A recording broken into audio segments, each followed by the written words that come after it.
Iklim, pemanasan global, kerusakan lingkungan, ini menjadi tantangan yang harus kita hadapi. Ini juga saya kira mungkin para guru-guru di seluruh Indonesia yang sudah bisa mulai, saya yakin sudah mulai, tapi mungkin perlu kita tambah dalam silabus, dalam mata pelajaran juga kesadaran akan sangat pentingnya kita menjaga lingkungan alam kita, menjaga hutan-hutan kita, benar-benar mencegah pembabatan pohon-pohon, perusakan hutan-hutan. Benar-benar juga sungai-sungai harus kita jaga agar bersih sehingga dapat menyalurkan air yang bisa tiba-tiba datang. Saudara-saudara, ini nanti usaha bersama kita. Tiap rumah ikut berperan. Secara keseluruhan saudara-saudara sekalian, terima kasih sekali lagi undangan ini. Memang pembangunan suatu bangsa, kebangkitan suatu bangsa, keberhasilan suatu bangsa akan ditentukan oleh kualitas pendidikan yang ada di bangsa itu.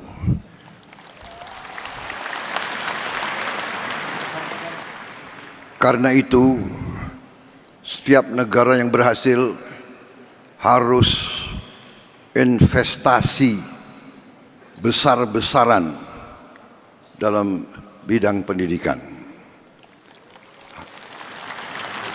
Dan sesungguhnya elit politik bangsa Indonesia sudah mengambil keputusan politik untuk investasi besar-besaran di bidang pendidikan.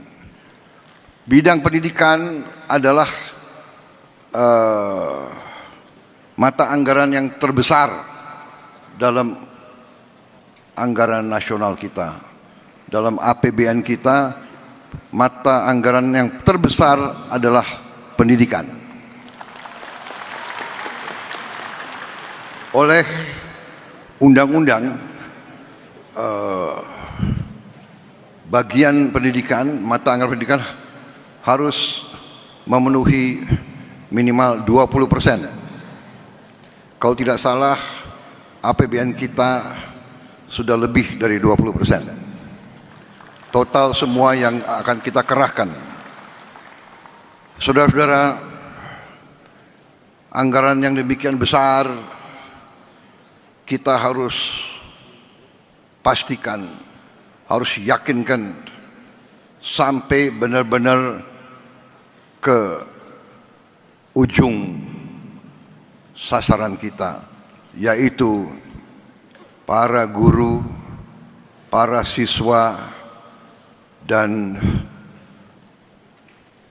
sekolah-sekolah, sarana, gedung-gedung, buku-buku, semua yang dibutuhkan untuk kualitas pendidikan yang terbaik. Kita harus yakini sungguh-sungguh sampai.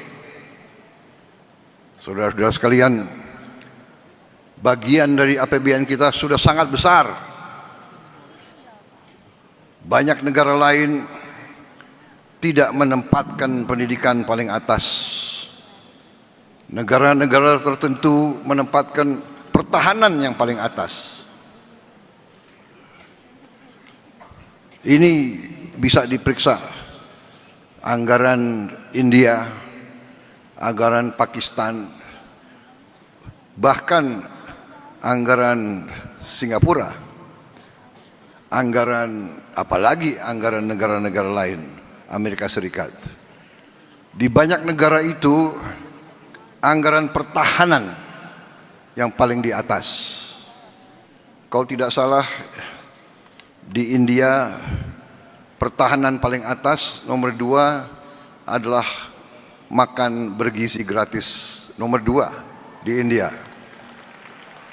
Pendidikan mungkin bagian dari itu, tapi di Indonesia pendidikan mata anggaran yang paling besar. Tapi yang ingin saya ingatkan untuk semua aparat dari pusat sampai provinsi sampai kabupaten, kepala dinas, para gubernur, para bupati, pastikan anggaran pendidikan sampai ke tujuan yang kita tujukan.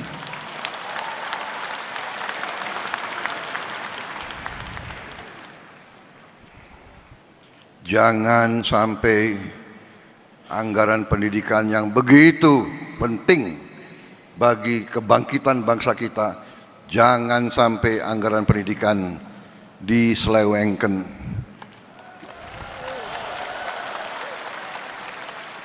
Jangan sampai anggaran pendidikan dikorupsi.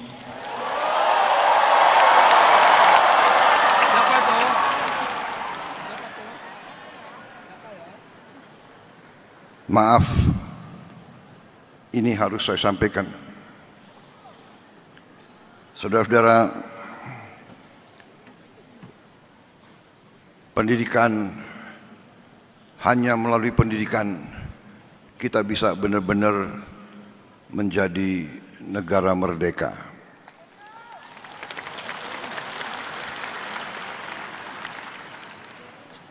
Karena itu, Hari Guru Nasional ini kesempatan sekali lagi saya ucapkan penghargaan, terima kasih saya atas nama bangsa dan rakyat Indonesia.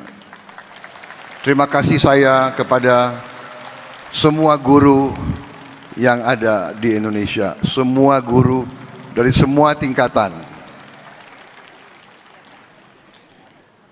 Saudara-saudara sekalian,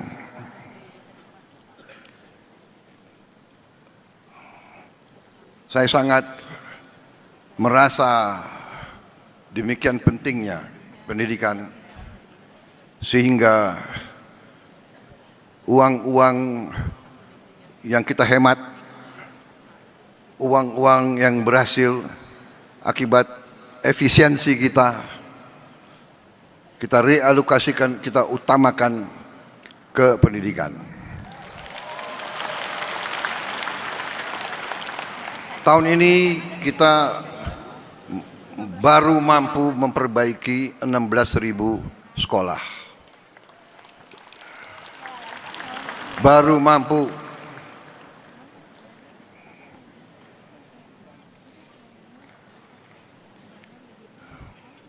Saya minta maaf sebagai presiden Anda, saya baru mampu mengalokasikan 16.000 sekolah. Tapi tahun depan saya bertekad untuk melipat gandakan itu.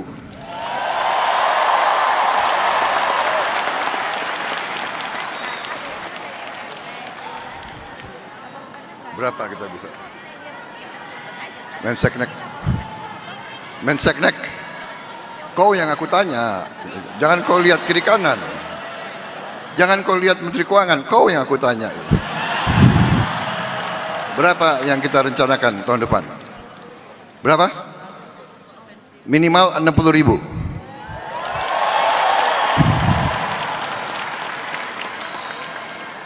60.000 pun saya tidak puas. Menteri Keuangan bisa kita tambah?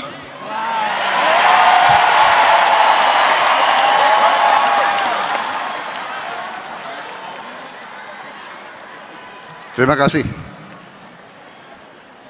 Kalau kau bisa tambah, kau tambah lagi disorain semua itu.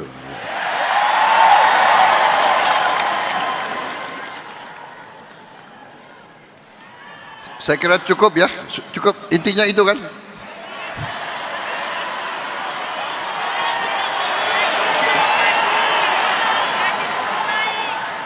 Saudara-saudara, ini pidato bagus sudah disiapkan ini. Saya bacakan ya. Percepatan penyelesaian pendidikan profesi guru yang memberikan suatu meningkatkan kesempatan pembelajaran menyediakan bantuan penyediaan tunjangan guru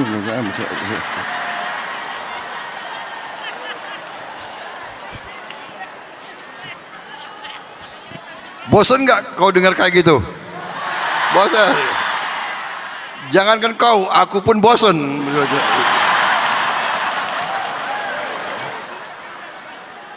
Intinya para guru,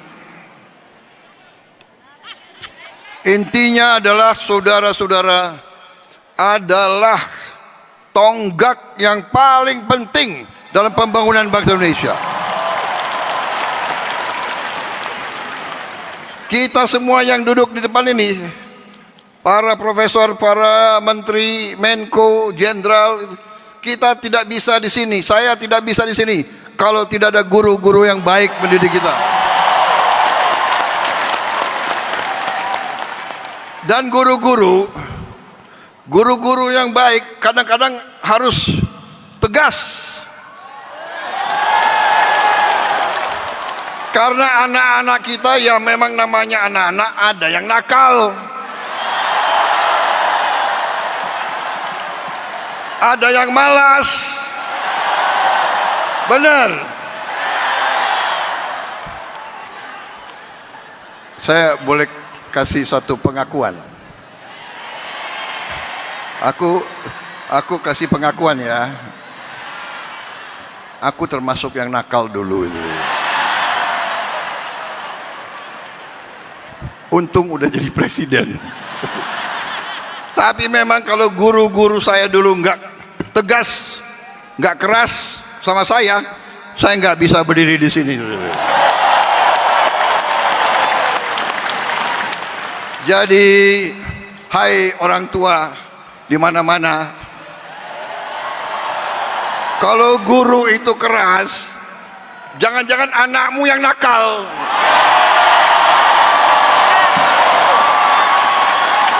Benar.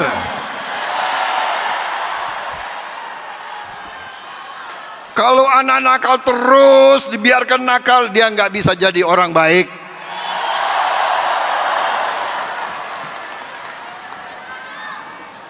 Dan ini ada fenomena. Kadang-kadang justru yang kalau nakal itu oke lah ya, nakal itu, tapi kalau kurang ajar, nah ini nggak beres, ini kurang ajar ini. Ya, kadang-kadang ada murid yang kurang ajar, ya kan? Ditegur oleh guru dia membalas gitu loh, merasa dirinya jagoan. Ada di waktu saya Menteri Pertahanan, ada sekolah yang di bawah Kementerian Pertahanan. Ada dapat laporan murid-murid yang jawab nggak sopan ke gurunya.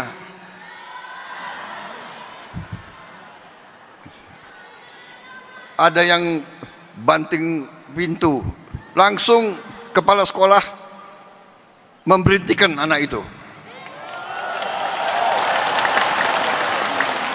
Tahu-tahu kepala sekolahnya agak grogi karena yang diberhentikan itu anak jenderal.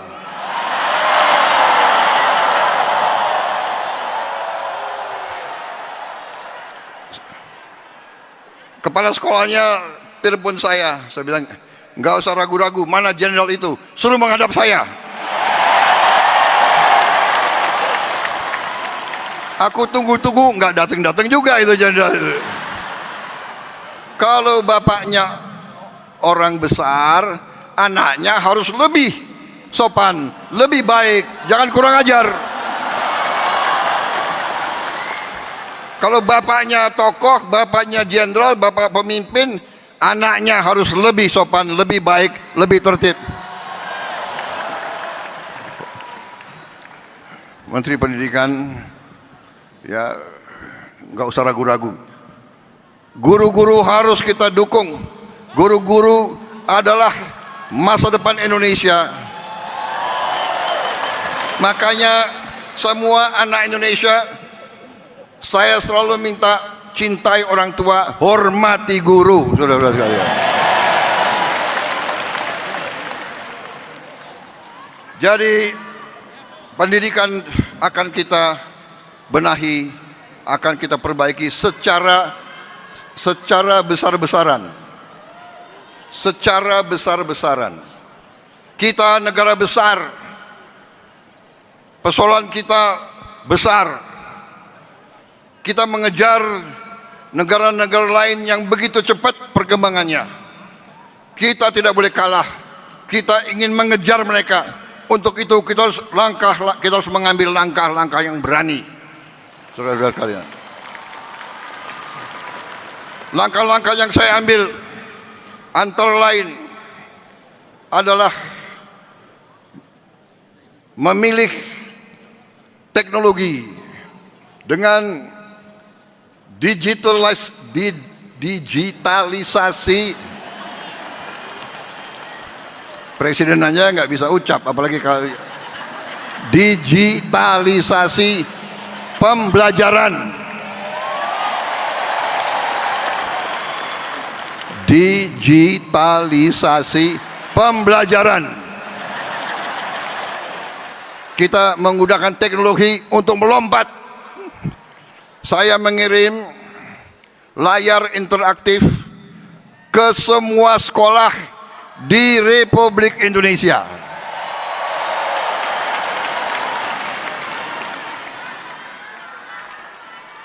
Saudara-saudara sekalian, saya dapat laporan sampai tadi malam sudah sampai lebih dari 200.000 layar. Mungkin sudah mendekati 215.000, mungkin. Saya tidak tahu Menteri Pendidikan ya. Tapi insya Allah akhir Desember atau awal Januari akan sampai ke seluruh 288.000 sekolah di seluruh Indonesia. Masalahnya adalah cuaca yang sangat menantang, sehingga kemungkinan pengiriman ke daerah-daerah yang susah itu agak lambat. Sekali lagi saya mohon pengertian. Tetapi saya bangga bahwa kita berusaha sampai ke pelosok-pelosok. Bisa ada video klip nggak ya pengiriman itu? Layar-layar ada? Mana tim? Ini nih, bukan itu sungai.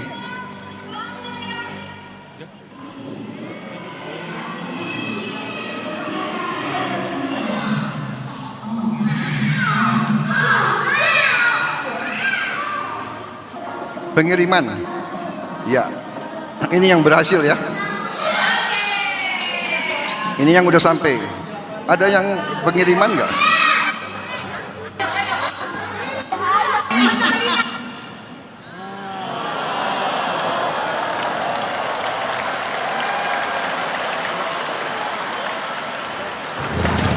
Bayangkan, sampai rakyat mengangkat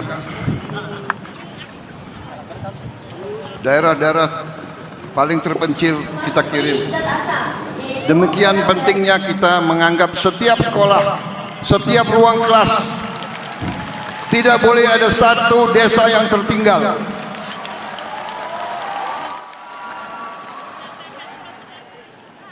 Saudara-saudara,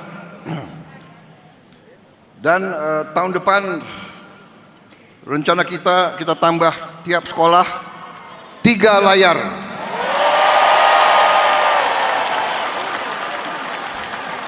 Dan tahun depannya lagi 2 layar. Jadi tiap kelas harus punya layar-layar interaktif itu.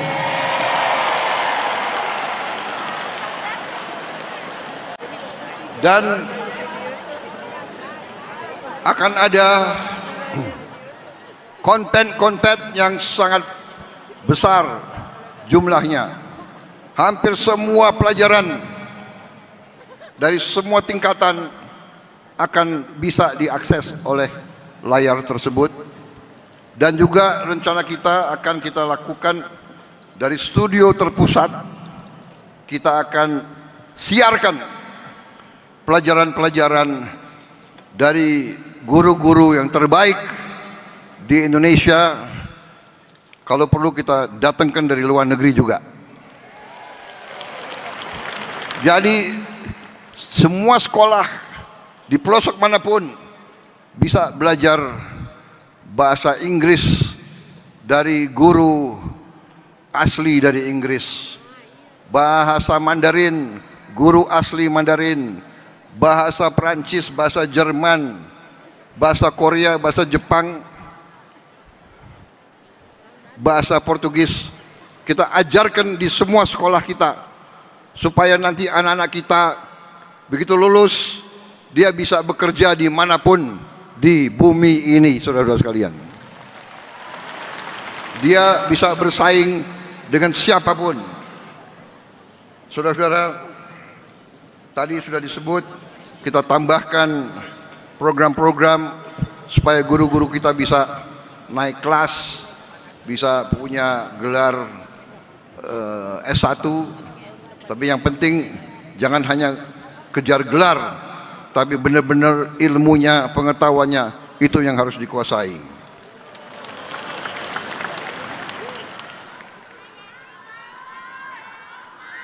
Pelatihan-pelatihan, terima kasih yang sudah dirintis oleh Kementerian Dikdasmen.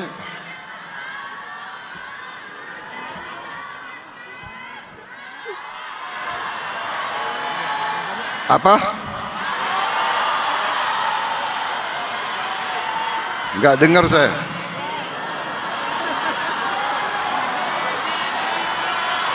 Kalau semua teriak kayak gini saya enggak dengar. Apa? Ya. Bagaimana itu Menteri Dikdasmen? Ya. Yang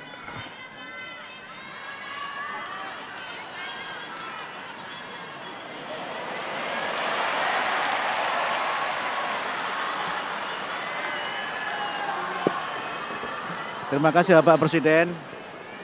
Jadi untuk guru sesuai dengan kebijakan Bapak Presiden, kita ada wajib belajar 13 tahun. Dimulai dari taman kanak-kanak. Guru-guru TK itu sudah termasuk mendapatkan sertifikasi. Yang belum adalah guru untuk kelompok bermain dan tempat penitipan anak. Mereka belum bisa mendapatkan tunjangan sertifikasi. Itu kira-kira aspirasinya begitu Bapak Presiden. Ya.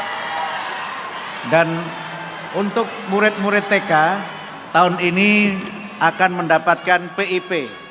Tahun ini murid-murid TK akan mendapatkan PIP 450.000 per tahun untuk 888.000 murid TK seluruh Indonesia.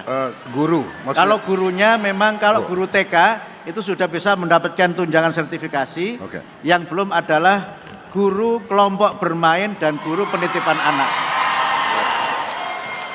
Baik, saya kira begini, tentunya kita ingin memperhatikan semua aspirasi dan semua kepentingan, tapi tentunya itu membutuhkan dana yang tidak sedikit.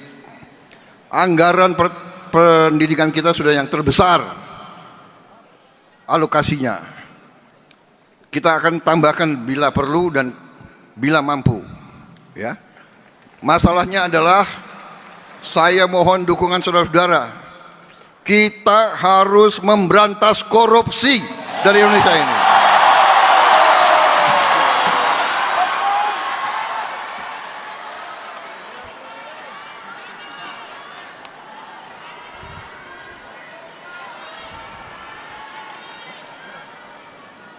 Saya bertekad untuk memberantas korupsi dari Indonesia.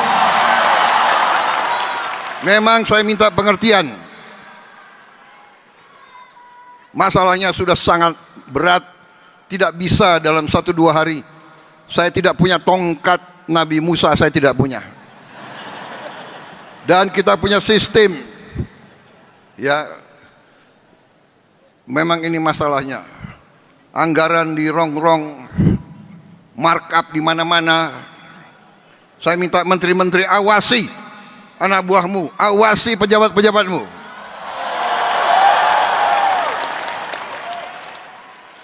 Dan saya kasih peringatan ya, para birokrat kalau masih ngotot mau mempermainkan anggaran, mengira bahwa kita bodoh semua, markup barang harganya 10 juta dinaikkan 150 kali.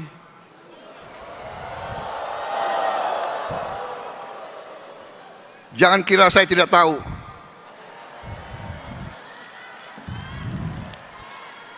Saya kasih peringatan para menteri, para kepala badan, pejabat, bersihkan aparatmu semuanya itu.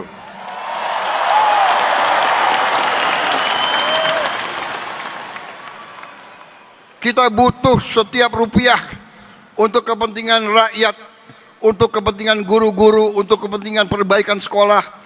Kita butuh itu semua. Jangan mencuri uang rakyat.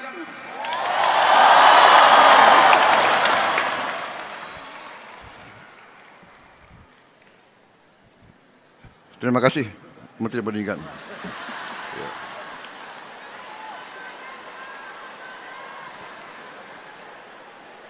Waspadai, ya.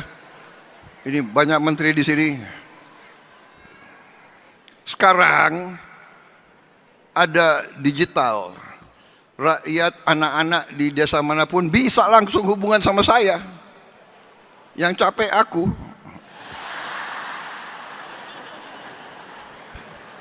Coba itu anak-anak yang ke sekolah harus nyebrang sungai tiap hari. Tayangkan itu. Nah ini. Kami tersiksa kalau ada hutan. Mohon untuk dibangun kembali agar warga masyarakat bisa melewati jembatan ini, termasuk anak-anak sekolah. Ini koruptor-koruptor, lihat ini.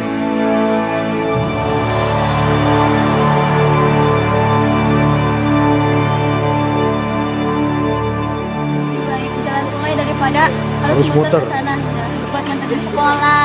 Mereka ke sekolah mengejar, basah. apa ya, mengejar impian. Di Kadang-kadang sekolah mereka basah, pulang kadang-kadang basah. Kan khawatir ya orang tuanya.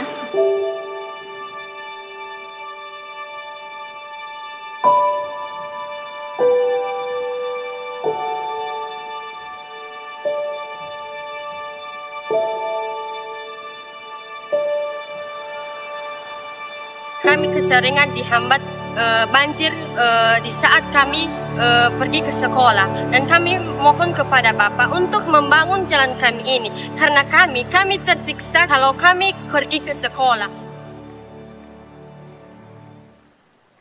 Saudara-saudara, akibat itu video-video yang dikirim langsung ke saya sudah bentuk satuan tugas khusus darurat jembatan.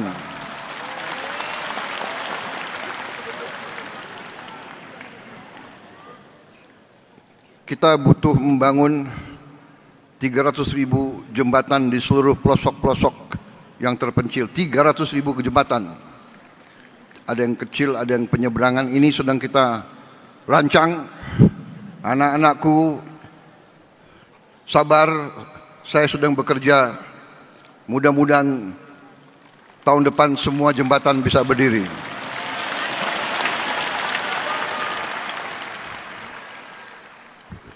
Terpaksa saya minta Menteri Dikti untuk kerahkan semua potensinya. Mungkin semua mahasiswa di Fakultas Teknik Sipil akan saya minta terjun ke desa-desa itu untuk membangun jembatan. Saya juga minta TNI kerahkan batalan-batalan pembangunanmu untuk bantu membangun jembatan-jembatan. Kerahkan batalan-batalan zenimu untuk bantu. Saya juga minta polisi juga turun. Saya minta itu kompi-kompi Brimob terjunkan, bantu rakyat di desa-desa untuk atasi ini. Masalah jembatan ini menjadi prioritas, karena saya tidak rela anak-anak seperti itu tiap hari mempertaruhkan nyawanya untuk ke sekolah.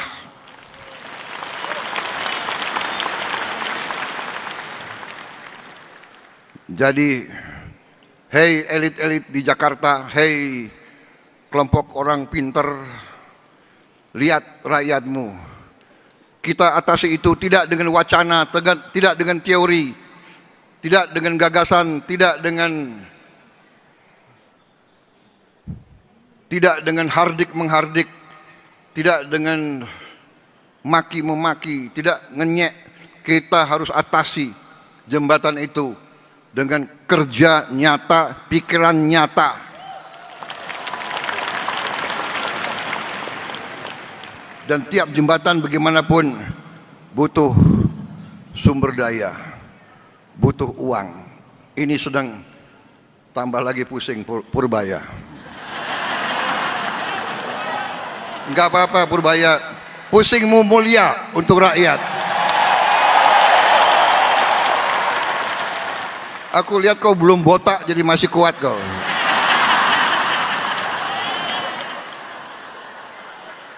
Wassalamualaikum warahmatullahi wabarakatuh. Salam sejahtera bagi kita sekalian. Selamat berjuang, terima kasih. Terima kasih pekerjaan kalian, terima kasih pengorbanan kalian. Bersama-sama kita bangun bangsa kita.